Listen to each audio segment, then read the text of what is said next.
week one. So we're gonna get going. I hope you all are fired up to get ready, or get started, ready to get started this week. We kind of hit the ground running in this course. It's kind of action packed, like most of the weeks for online classes, just because so much is jam packed into a shorter schedule. But I don't think it's too overly taxing as far as assignments. It's really just once you get through the reading, the assignments come rather quickly. So it of course we'll have our kind of introductions and all that kind of stuff. But with regard to the readings this week, Simply Christian. If you guys haven't read that book before, it's a fantastic little book. Um, it's really kind of quick to get through. I think it's paced pretty well. Um, so you guys shouldn't have too much problem with it. So Simply Christian from N.T. Wright, we really just get an introduction to this concept he's going to return to again and again throughout the book. It's sort of a theme throughout the whole thing. It's called the echo of a voice.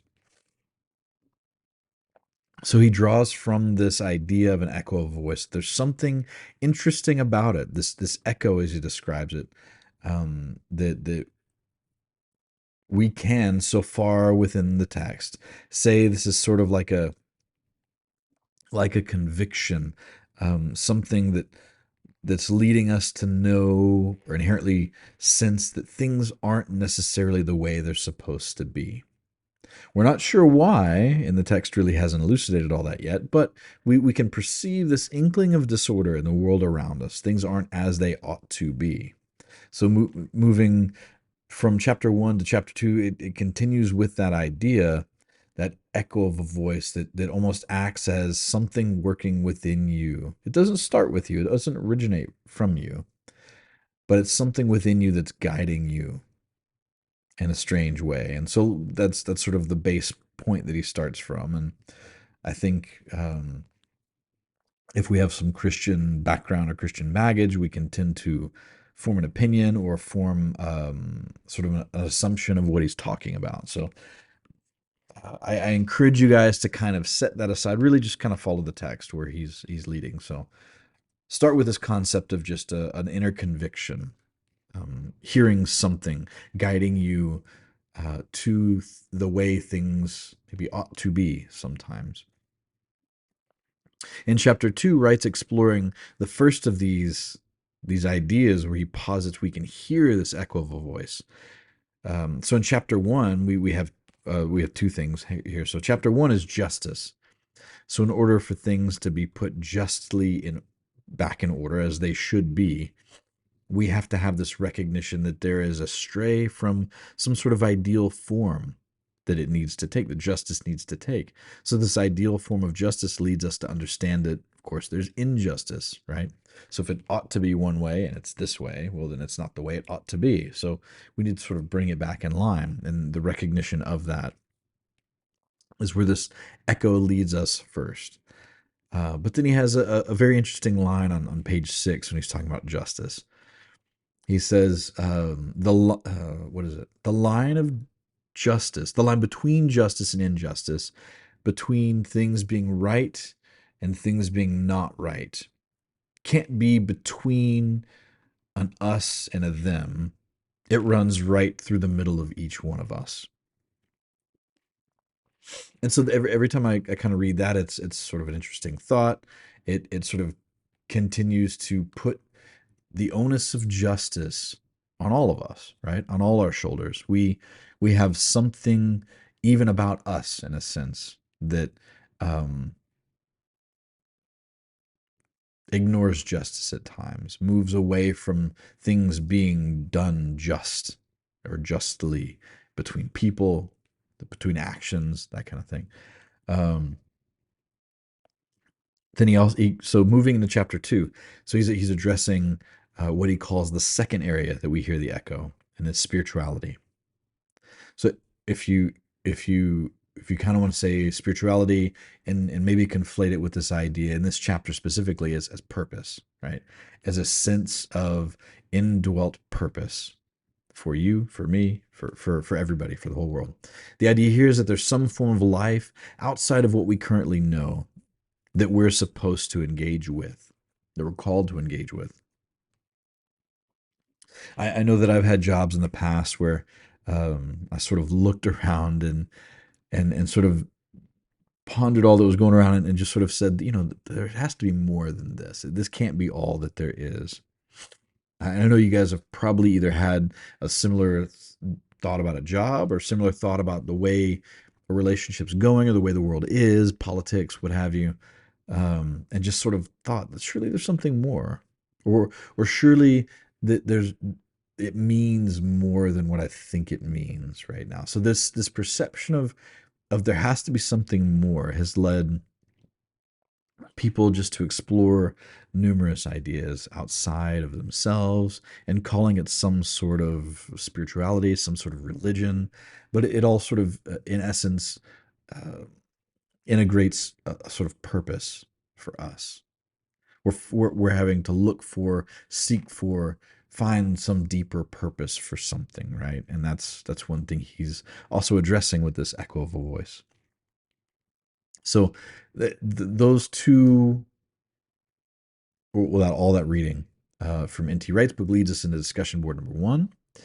What do you make of Wright's case so far?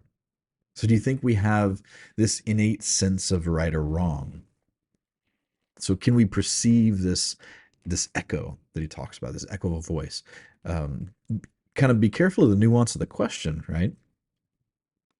I think there's a danger here of mistaking when reading through it, but then kind of reflecting on it for the discussion board, of mistaking our own perception of right and wrong, so our own sense of judging right and wrong with this innate thing. They're not necessarily the same things. He's kind of separating them out. So to perceive a distorting within the way things are is not necessarily because we know they're wrong. Maybe we don't know they're wrong, but there's some sense that it's not the way it ought to be. And those things kind of drive us to a recognition that we need to do something different. So here, right, isn't necessarily saying that we know all that stuff, but we need to perceive or be open to the perception of this conviction that they ought to be different.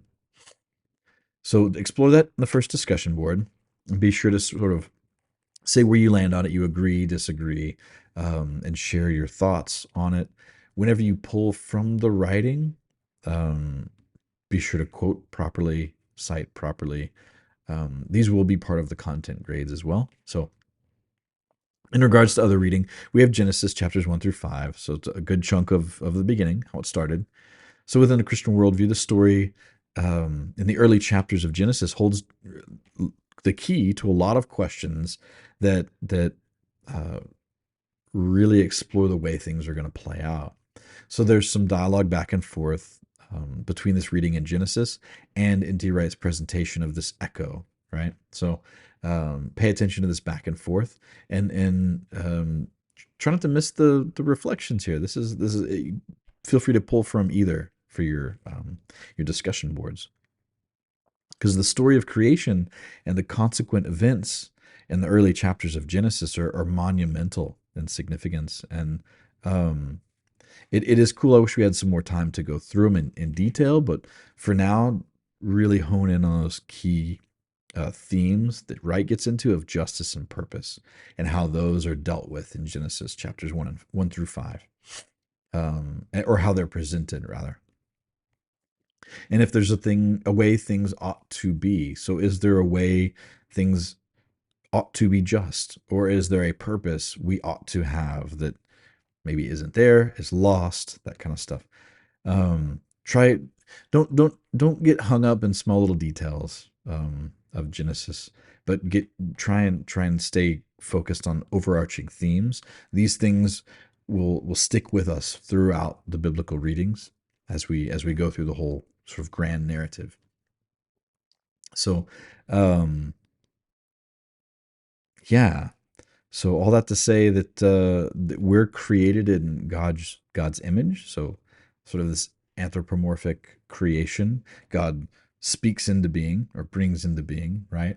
There is a way He intended things to be for this creation. So God planned this design and this self image.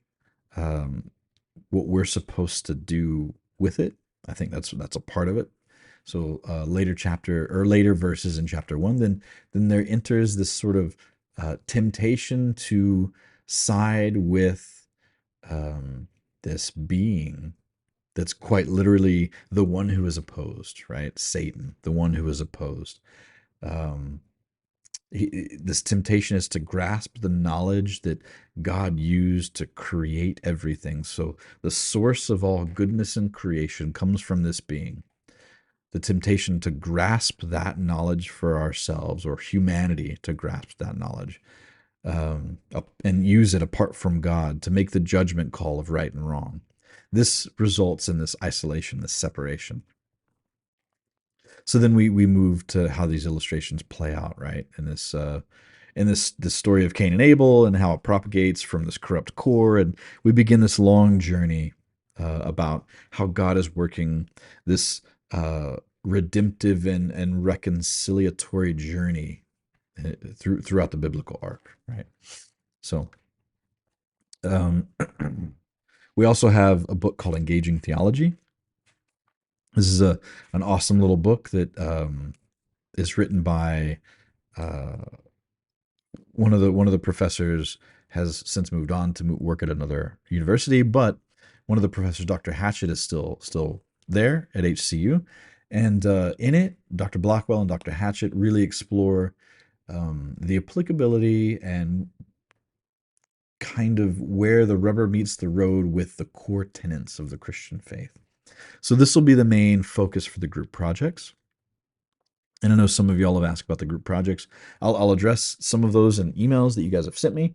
But through this first week, let me take a look at some of the things that you guys ask questions about. I'll be assigning groups as well. And so I think for the first activity is really just sort of break out and decide who does what, group roles, that kind of stuff. We're really just reading chapters 1 and 2 in the book. So these kind of set up the foundational concepts for us, like the Trinity, orthodoxy, heterodoxy, general overview of just different historical movements within the church. And I think where we landed with some of those.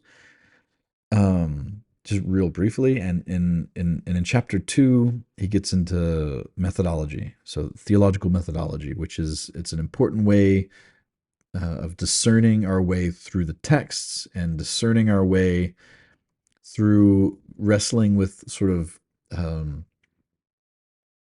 essentials versus non-essentials, or sort of capital D doctrines versus lowercase d doctrines, right? So core versus tradition kind of thing.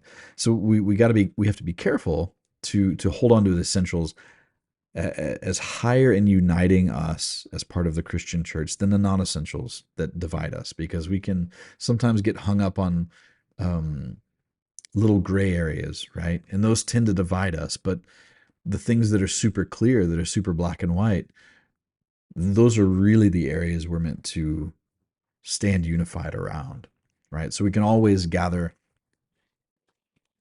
in a unified core, regardless of a political standing, regardless of what culture we came from, regardless of certain ideas that we might have. So there are lowercase d doctrines that tend to play out more in different traditions that sometimes can be held higher than the core. So when it comes to this specific text and study, I'll like I said, I'll be assigning groups by Wednesday, and within the groups, just decide your roles, delegate who handles what, and and as far as grading is concerned with these groups, there's a group component and an individual component, and please use the group discussion boards, um, group pages to interact with each other in your group. And if you're not maybe experiencing full engagement with everybody in your group, please let me know. Feel free to shoot me an email anytime. Other than that, I think there's a personal introduction board. Just going to talk to you about the degree, or it'll ask you to talk about the degree you're pursuing, what you want to do with it, uh, what you're doing here at HBU, what you hope to gain from this course. And I think finally, just a personal little tidbit about yourself, whatever you want to share, whatever you're passionate about, right? Maybe your hobbies, your family, your work, what you particularly like. Um, I think in addition to that, there's a small reflective paper on your religious background or your religious experience. This isn't meant to be super deep, detail oriented or in depth at all. You can take it as deep as you want to. It's really only 500 words, but that's a minimum. You guys can go as much as you feel like you want to. It's more to help you provide, or you be provided with the space to be reflective on where you've come from, and possibly where you might be wrestling with some of these ideas, so you can orient yourself around the material as we sort of return to the foundational concepts of some of these things. You'll have some videos done by other faculty members that are just introductions to the biblical story, and really just kind of cover a little bit more of this. Um, I think there. So for the first week, there's also a course attendance review. Please don't forget that. It's small, but all the points count, right? It's something you can click through in like a minute or two. As for this schedule, I hope to post a video at the beginning of every week. So on Mondays, there's always a look ahead video, just to kind of look at all the material throughout the week, just a brief overview, let you guys get after it, and I'll sort of interact hopefully throughout the week, um, meet you guys on the discussion boards, and we can do a bulk of it there, right? So that's about it for week one. Let me pray, and you guys can get started and get after it. Heavenly Father, Lord, thank you so much for this class. Thank you so much for these students. Lord, be here with us. Be amongst us as we just run through all of this stuff, all of this material. Open our hearts, open our eyes, open our minds to what you have for us, Lord. Guide us in the way that only you can. Be here and calm hearts, calm minds as we do this. Uh, and Lord, I just pray that this isn't an added stressor to anybody's schedule, but more of an edification and a point of growth for these students as well. It's your name we pray, Jesus. Amen. All right, y'all. I'm out. I'll see you throughout the week.